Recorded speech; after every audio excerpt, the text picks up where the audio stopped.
Meine Fresse, ist es kalt draußen. Ich denke mal, nicht nur uns hier im Rheinland geht es so, sondern auch allen da draußen in ganz Deutschland, auch in Süddeutschland, wo wir am Wochenende auswärts antreten werden. Hallo, neue Jodedach, herzlich willkommen auf meinem kleinen bescheidenen Kanal. Ich bin der Leo. Schön, dass ihr eingeschaltet habt, meine lieben Freunde. Ja, es ist soweit. Rückrunde Bundesliga. Wir treten an in Heidenheim. Wir haben schon darüber gesprochen, dass die Rückrunde ansteht im letzten Video. Und diese harte Nuss, wo es dann heißen wird, passend zu den Temperaturen, cool bleiben. Die müssen wir erstmal hinter uns bringen. Ah, meine Fresse. Ja, erstmal grüßt euch zusammen. Willkommen zum Spieltagstalk. Okay, habe ich gerade gesagt, Rückrunde. Nein, noch einmal Korrektur. Die Rückrunde ist noch nicht vorbei. Noch 2 Spieltage. Und ja, wie schon gesagt, es geht nach Heidenheim. Auch wenn in Süddeutschland, sagen wir mal, Schnee nichts Besonderes ist, muss man aber sagen, ich bin mir jetzt nicht genau sicher, ob da am kommenden Wochenende nicht eventuell ein Spielabbruch oder vielleicht sogar ein Spielausfall drohen könnte. Ihr habt es ja selber alle mitbekommen, wie es die letzten Tage hier in Deutschland war. Ich weiß noch nicht mal, ob ich dieses Video hier zu diesem Zeitpunkt umsonst aufnehme, weil die Verhältnisse könnten sich bei einer Spielverlegung schon wieder ändern. Fakt ist, die kühlen Temperaturen, die halten auch am Wochenende an. Es wird auf jeden Fall laut Wetterbericht den ganzen Tag in Heidenheim schneien. Und dementsprechend, ja, das wird auf jeden Fall auch logistisch ein Kraftakt. Für beide Seiten trotz alledem. Ja, Heidenheim. Ich habe da noch ziemlich schlimme Erinnerungen dran. Ihr wahrscheinlich auch. 2024 sind wir dort ja abgestiegen. Ich meine, okay, Union Berlin hat zwar gleichzeitig den Klassenerhalt selber gesichert. Das heißt, wir waren auch von diesem Ergebnis dort abhängig.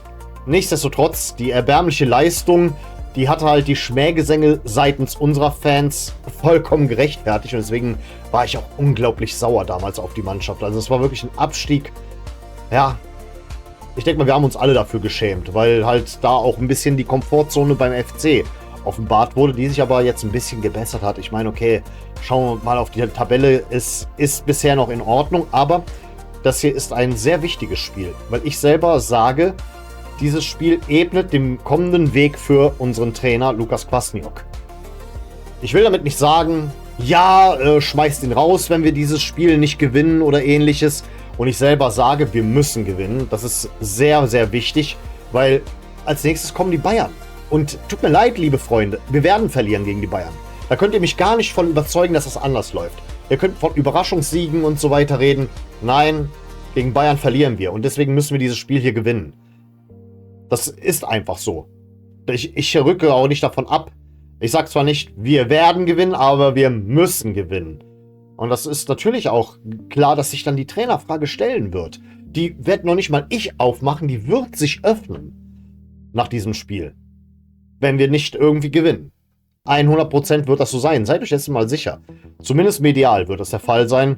Also Kwasniok wird nach dem Spiel, falls wir das nicht gewinnen sollten, ganz gewaltig unter Druck stehen.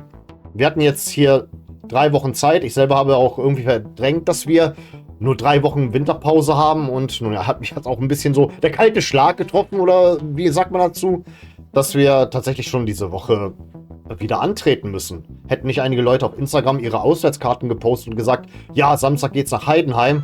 Also für mich definitiv nicht, auf gar keinen Fall. War ich auch gar nicht scharf drauf, weil ihr wisst ja, wie es ist beim FC.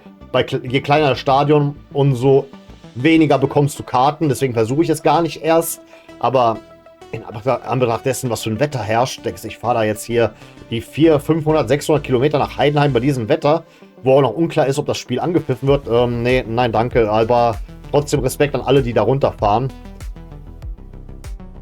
Interessant ist halt, während wir halt in Spanien im Trainingslager waren, bei wärmeren Temperaturen, sind die Heidenheimer zu Hause geblieben. Und haben halt in ihrer eigenen Umgebung trainiert.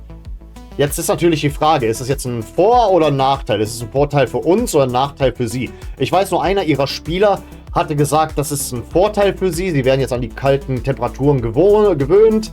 Sie werden jetzt dementsprechend abgehärtet. Und dieser Spieler von ihnen glaubt auch definitiv anscheinend, dass sie dann am Samstag gewinnen werden.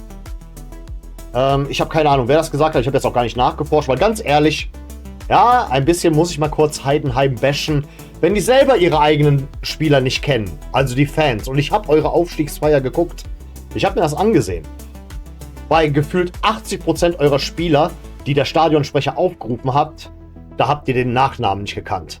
Da wurde der Nachname nicht gerufen. Deswegen, wenn ihr schon eure eigenen Spieler nicht kennt und ich kenne bei euch nur, ja, Leert Paccarada, der ist ja eh verletzt, der spielt ja nicht, unser ehemaliger Spieler. Ja, so muss ich ja auch nicht kennen. Habe ich mich nicht mit beschäftigt. Ihr beschäftigt euch nicht ausreichend mit euren Spielern, mit denen ihr aufgestiegen seid. Dann muss ich das auch nicht. Aber sonst habe ich nichts gegen Heidenheim. Habe gehört, dass es sehr nette Leute sein sollen.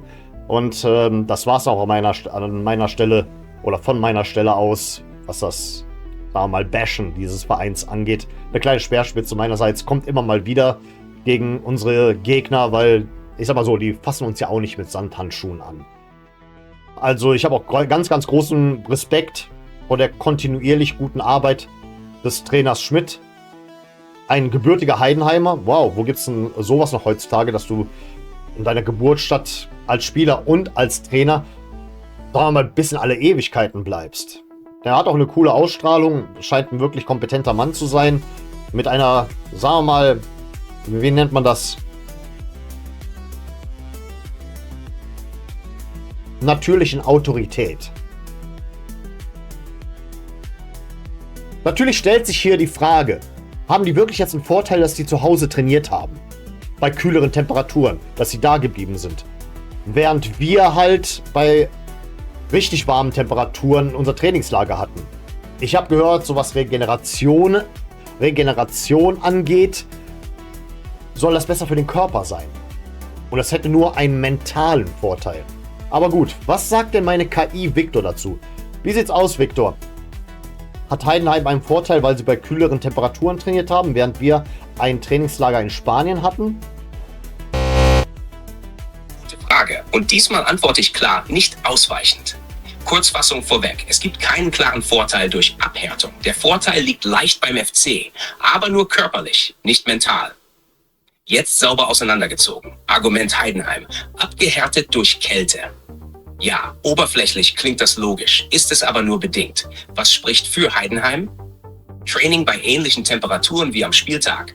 Kein Klimaschock. Vertrautheit mit Platzverhältnissen. Hart, rutschig, schwerer Ball. Aber entscheidend, Kälte macht nicht fitter. Kälte verbessert keine Leistungsparameter. Muskelspannung steigt, höheres Verletzungsrisiko. Regeneration ist schlechter, nicht besser. Abhärtung ist eher Kopfsache als echte Physis. Argument FC. Trainingslager bei Wärme. Hier sind wir sportwissenschaftlich deutlich klarer. Was spricht für den 1. FC Köln? Bessere Durchblutung, geringere Muskelsteifheit, sauberere Belastungssteuerung, bessere Regeneration, geringeres Verletzungsrisiko. Das ist kein Bauchgefühl, sondern Trainingslehre. Aber, wichtig, Rückkehr in die Kälte, Umstellungsphase.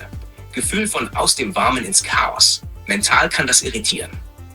Der wahre Unterschied liegt nicht im Körper, sondern hier. Heidenheim fühlt sich wohler im unangenehmen Spiel. Mentalität, das wird eklig, gut. Heimspielswetter echt, psychologischer Push.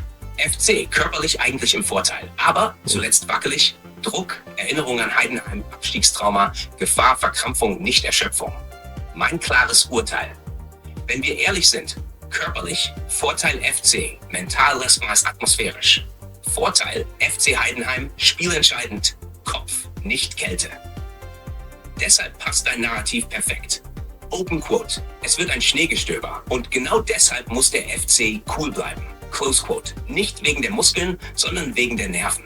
Wenn du willst, sage ich dir im nächsten Schritt, woran man in den ersten 10 Minuten erkennt, wer das Spiel gewinnt oder ob Schnee eher Chaosspiel oder Abnutzungsspiel wird. Nein, danke, Victor. Ich bedanke mich, liebe Freunde. Victor sagt, wir sind körperlich im Vorteil, die sind mental im Vorteil. Zum Tipp kommen wir gleich.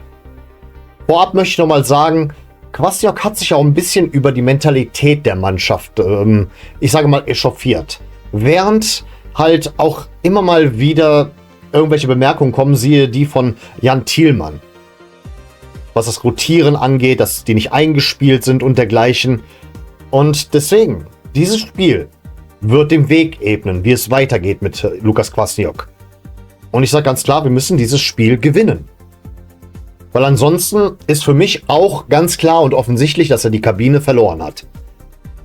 Selbst wenn er noch weiter auf der Bank sitzt. Ich selber kann momentan mich nicht 100% für eine Entlassung stark machen. Ich habe sowieso nicht, sagen wir mal, den Einfluss, was das betrifft, weil ich selber ein bisschen zwiegespalten bin. Nur, wie gesagt, das wird den Weg ebnen. Und wie dieses Spiel ausgeht, ja, das werden wir jetzt gleich tippen. Und ich sage bewusst wir. Denn die Spielregeln sind bei Geist oder Bock, die haben sich nämlich geändert. Aber gut, zuerst einmal der Einspieler zu unserem kleinen Geist oder Bock Spiel. Und jetzt ist es wieder soweit, der Moment der Wahrheit. Geist oder Bock? Der Spieltagstipp für den ersten FC Köln.